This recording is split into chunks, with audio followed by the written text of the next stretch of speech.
Hi everyone. Welcome to Infobuddy. మనకి railway board నుంచి NTPC 2024కు సంబంధించి నోటిఫికేషన్ అయితే రిలీజ్ చేయడం జరిగింది. ఇది షార్ట్ టర్మ్ నోటీసే. దీనిలో మనం మొత్తం 10,884 పోస్టులకి ఈ షార్ట్ నోటీస్ అనేది మనకి రిలీజ్ చేయడం జరిగింది. సో, దీనిలో ఏ కేటగిరీలో పోస్టులనేది ఇవ్వడం జరిగింది, దానిలో ఎన్ని పోస్టులున్నాయనేది మనము ఈ షార్ట్ నోటీస్‌లో తెలుసుకుందాము. చూద్దాం ముందు. ఇక్కడ చూడండి, అసెస్‌మెంట్ ఆఫ్ వేకెన్సీస్ అంటే ప్రస్తుతానికున్న వేకెన్సీస్ ఎన్ని? సో, ఆల్రెడీ చెప్పాం కదా! 10,884 నాన్ టెక్నికల్ పాపులర్ కేటగిరీ అంటే మనకి ఎన్‌టీపీసీ. దీనిలో అండర్ గ్రాడ్యుయేట్ అండ్ గ్రాడ్యుయేట్‌కి సంబంధించి మనకు మొత్తంగా 10,884 పోస్టులనైతే మనకి వీళ్ళు రిలీజ్ చేయడం జరిగింది. సో, దీనిలో మనకి non technical category under graduate level పోస్టులు. ఇదిగో చూడండి, non technical under graduate.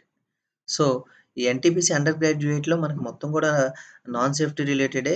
So, accounts clerk cum typist, commercial cum ticket clerk, junior clerk cum typist, trains clerk. So, వీటికి సంబంధించి మనకి 361, 1985, 990, 68 టోటల్‌గా మనకి 3404 పోస్ట్స్ అయితే అండర్ గ్రాడ్యుయేట్ వాళ్ళకున్నాయి. అదేవిధంగా ఈ గ్రాడ్యుయేట్‌కి సంబంధించినటువంటి పోస్టులైతే goods trains manager and station master, chief commercial cum ticket supervisor, junior accounts assistant cum typist and senior clerk cum typist. So, వీటికి సంబంధించి మొత్తంగా మనకి ఎన్నున్నాయంటే 7,479 పోస్టులు. సో, టోటల్‌గా ఎన్‌టీపీసీలో అండర్ గ్రాడ్యుయేట్ అండ్ గ్రాడ్యుయేట్ పోస్టులు 2 కలిపి 10,884 పోస్టులనైతే మనకి షార్ట్ నోటీస్‌లో రిలీజ్ చేయడం జరిగింది. సో, ఇది టెంటేటివ్ నోటిఫికేషన్ కాబట్టి మనకింకా పోస్టులనేది పెరిగే ఛాన్స్ అయితే ఉంది. సో, డిఫరెంట్ జోన్స్‌లో ఈ డిఫరెంట్ కేటగిరీ పోస్టుల్లో ఎన్నెన్నున్నాయనేది మనకి క్లియర్‌గా ఈ షార్ట్ నోటీస్‌లో అయితే మనకివ్వడం జరిగింది. సెంట్రల్, ఈస్టర్న్ ఇట్లా మొత్తం ప్రతి ఒక్క జోన్‌లో ఈ ఆర్ఆర్‌బీలో ఉన్న అండర్ గ్రాడ్యుయేట్ ప్రతిదీ కూడా మనకి క్లియర్‌గా ఇవ్వడం జరిగింది. సో, ఒక్కసారి చెక్ చేసుకోండి. సో, దీనికి సంబంధించినటువంటి అప్లికేషన్ డేట్ గానీ, లేదు అంటే ఎడ్యుకేషనల్ క్వాలిఫికేషన్ గానీ మనకి డీటెయిల్డ్‌గా ఫుల్ నోటిఫికేషన్‌లో అయితే రిలీజ్ చేయడం జరుగుతుంది అఫీషియల్ వెబ్‌సైట్‌లో. అప్పుడు చెక్ చేసుకోండి. సో, ప్రెజెంట్ మనకి గ్రాడ్యుయేట్ పోస్టులయితే ఎన్నైతే ఉన్నాయి 7,479. సో, మనకి ఇంతకు ముందు ఉన్నటువంటి ఫీ స్ట్రక్చర్ ప్రకారం ఎంతుండొచ్చు అంటే, జనరల్ అండ్ ఓబీసీ కేటగిరీ వాళ్ళకి రూ. 500 అయితే అప్లికేషన్ ఫీజ్ ఉంటుంది. Next SC, ST, PWD, women and ex service men, transgender, minorities, economically backward EBC.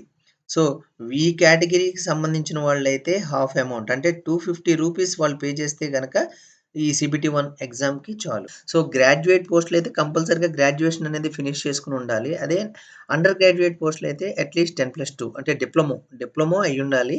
So, దానికి సంబంధించి ఏ పోస్ట్‌కి, ఏ కేటగరీ ఆఫ్ పోస్ట్‌కి ఏ ఎడ్యుకేషన్ క్వాలిఫికేషన్ ఉండాలి అనేది మనకి డీటెయిల్డ్‌గా నోటిఫికేషన్‌లో అయితే రావడం జరుగుతుంది.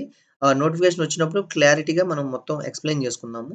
ఈ ఎగ్జామ్ ప్యాటర్న్ అనేది మనకి ఎగ్జామ్ ప్యాటర్న్ సీబీటీ అనేది ఎలా ఉండబోతుంది అంటే, మనకి దీనిలో ఇంగ్లీష్ సబ్జెక్ట్ అనేది ఉండదు. సో, దీనిలో మ్యాథమెటిక్స్‌కి సంబంధించి ఒక సెక్షన్ ఉంటుంది. దానికి గాను నంబర్ ఆఫ్ క్వెషన్స్ మనకి 30 ఇస్తారండి. సో, ఈ 30కి 30 మార్క్స్ ఉంటాయి. అదేవిధంగా next general intelligence and reasoning ఇదొక సెక్షన్ ఉంటుంది. దీనిలో కూడా 30 క్వెషన్స్ ఉంటాయి. 30 మార్క్స్ ఉంటాయి. నెక్స్ట్ జనరల్ అవేర్‌నెస్ 40 క్వెషన్స్ ఉంటాయి. 40 మార్క్స్ ఉంటాయి. సో, మొత్తంగా మనకి ఎన్ని మార్క్స్ వచ్చినాయంటే 100 మార్క్స్. సో, 100 క్వెషన్స్ 100 మార్క్స్ ఉంటుంది. సో, ఈ 100 క్వెషన్స్‌ని మీరు అపియర్ చేయడానికి మనకిచ్చే మాక్సిమం టైమ్ ఎంత అంటే 1 అవర్ 30 మినిట్స్.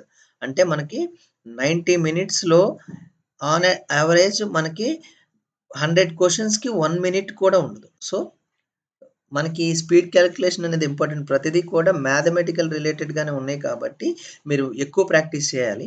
సో, ఇది సీబీటీ 1కి సంబంధించి. మరి దీనిలో కంపల్సరీగా నెగెటివ్ మార్కింగ్ అయితే ఉంటుంది. ఆ నెగెటివ్ మార్కింగ్ అనేది ఎంతుంటుంది అంటే 1/3. సో, మీరు గనక తప్పుగా పెట్టారనుకోండి, మీకు 1/3 మైనస్ అనేది అయిపోతుంది మీరు స్కోర్ చేసిన టోటల్‌లో. సో, ఇది సీబీటీ 1కి సంబంధించినటువంటి ఎగ్జామ్. సీబీటీ 2 సో, మనకు 2 ఒకే పోర్షన్స్ ఉంటాయి. కాకపోతే కొంచెం మార్క్స్ అనేది డిఫికల్టీ లెవెల్ అనేది కూడా సీబీటీలో ఫిల్టర్ అయిన వాళ్ళకి డిఫికల్టీ లెవెల్ అనేది కూడా పెరగడం జరుగుతుంది. సో, ఇక్కడ కూడా మనకి మ్యాథమెటిక్స్ కేటగిరీలో మొత్తం 35 క్వెషన్స్ ఉంటే 35 మార్క్స్ ఉంటాయి. రీజనింగ్ కేటగిరీలో 35 క్వెషన్స్‌కి 35 మార్కులు. అదేవిధంగా general intelligence and general awareness. So, దీనిలో 50 క్వెషన్స్‌కి 50 మార్క్స్ ఉంటాయి. సో, టోటల్‌గా మనకి ఎన్ని 120 క్వెషన్స్ ఉన్నాయి. 120 మార్క్స్ ఉన్నాయి. మరి సీబీటీ 1లో మనం చూసాము. సీబీటీ 1లో అయితే 100 క్వెషన్స్‌కి 100 మార్క్స్ ఉంటాయి. బట్ టైం ఏదైనా ఈ రెండిటికి మనకిచ్చేది ఎంత అంటే 90 మినిట్స్. మనము 90 మినిట్స్‌లో ఇక్కడిచ్చినటువంటి 120 క్వెషన్స్ అనేది మనం ఫినిష్ చేయాలి. మనకిచ్చే మాక్సిమం టైమ్ ఓన్లీ 1 ½ అవర్ మాత్రం. దీనిలో మనకి మినిమమ్ అండర్ గ్రాడ్యుయేట్ పోస్టులకైతే మినిమమ్ సాలరీ అనేది మనకి 19,900 నుంచయితే మనకి స్టార్ట్ అవుతుంది. సో, అదే విధంగా ఇక్కడ గ్రాడ్యుయేట్ పోస్టులకు కూడా ఒక్కొక్క పోస్ట్‌కి ఒక్కొక్క విధంగా ఉంటుంది. సో, ఇవన్నీ మనకి డీటెయిల్డ్‌గా నోటిఫికేషన్ ఫుల్ నోటిఫికేషన్ రిలీజ్ అయితే దానిలో డీటెయిల్డ్‌గా రావడం జరుగుతుంది. ఇది ప్రీవియస్‌గా మనకొచ్చిన నోటిఫికేషన్‌లో ఉన్నటువంటి డీటెయిల్స్ మనకి ఎర్లీగా మీకు ఎక్స్‌ప్లెయిన్ చేయడం జరిగింది. సో, అదే విధంగా మనకి దీనికి సంబంధించి మ్యాథ్స్‌లో ఏమేమి టాపిక్స్ ఉంటాయి, వాటి యొక్క సిలబస్ ఏంటి అనేది కూడా నేను డిస్క్రిప్షన్‌లో అటాచ్ చేయడం జరుగుతుంది. సో, మనకి ఫుల్ నోటిఫికేషన్ వచ్చి ఎగ్జామ్ టైము ఉంది కదా అనుకునే లోపు మనం ప్రిపరేషన్ అనేది ఇప్పటి నుంచే స్టార్ట్ చేసుకుంటే హెవీ కాంపిటీషన్ ఉంటుంది కాబట్టి మీరు ఈజీగా కాంపిటీషన్‌లో నెగ్గుకు రాగలుగుతారు. అదే విధంగా మనకి పోస్ట్ కొట్టగలుగుతారు. సో, మీకు గనక ఈ వీడియో నచ్చినట్లయితే లైక్ చేయండి, షేర్ చేయండి అండ్ సబ్స్క్రైబ్ చేయటం మాత్రం మర్చిపోవద్దు. Thank you for watching.